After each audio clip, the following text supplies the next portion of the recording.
আসসালামু আলাইকুম প্রিয় দর্শক, আমরা এখন যে রাস্তাটি দেখতে পাচ্ছেন এটা হচ্ছে জগদীশপুর সরকারি তুলা গবেষণা খামার, চৌগাছা, যশোর। তো আমরা এখানে আজকে আসলাম দেখতে যে এখানকার যে তুলা চাষ করা হয় সেই তুলা চাষের যে গাছ এখন দেখতে পাচ্ছেন এখানে কিন্তু অনেক বড় একটা এরিয়া। বিশেষ করে একই জাতের তুলা আমরা দেখছি, কিন্তু ওই সামনে একটা জাত আছে, ওই জাতটা একটু আলাদা। তো আমরা ড্রোনের মাধ্যমে আপনাদেরকে এই জায়গাটার বিস্তারিত ফুটেজ আপনাদেরকে দেখাবো।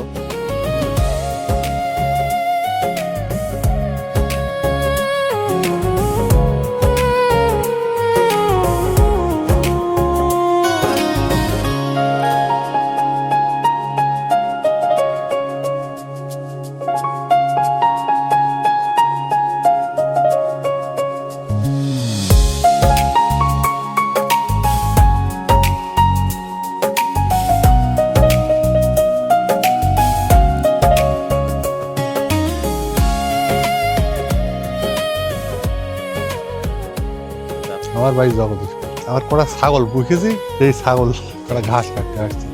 আমি একজন রিটায়ার্ড ম্যান, আমি বাংলাদেশ কৃষি ব্যাংকে চাকরি করতাম। এখানে আছে 157 একর। কয়বার হয় বছরে? ওই একবারই। এটা আছে জ্যৈষ্ঠী মাসে, বৈশাখ জ্যৈষ্ঠী মাসে লাগাবে, 4 মাসটা লাগবে, 4 মাস থেকে 5 মাস। এই যখন ফুল ফল আসছে উঠতে কোন সময়?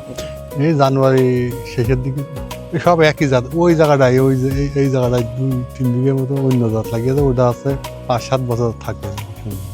তুলো ভালো জুতি নাই না, ভালো হয় কিন্তু এদের আজকে আমার তো জানা কথা সন্তোষজনক। যেমন এই বাসা, এর মধ্যে কি করে আবাদ হয়? পরিচর্যা কম করে। পরিচর্যা কম করে। এমনি সরকারি ভাবে কি এটার খরচ খরচা দেয়? একদম সরকারি খরচা সব। এবার জানি একটু ভালো ভালো মনে হচ্ছে এইবার, দিয়ে গতবার ছিল এর থেকে আরো খারাপ অবস্থা।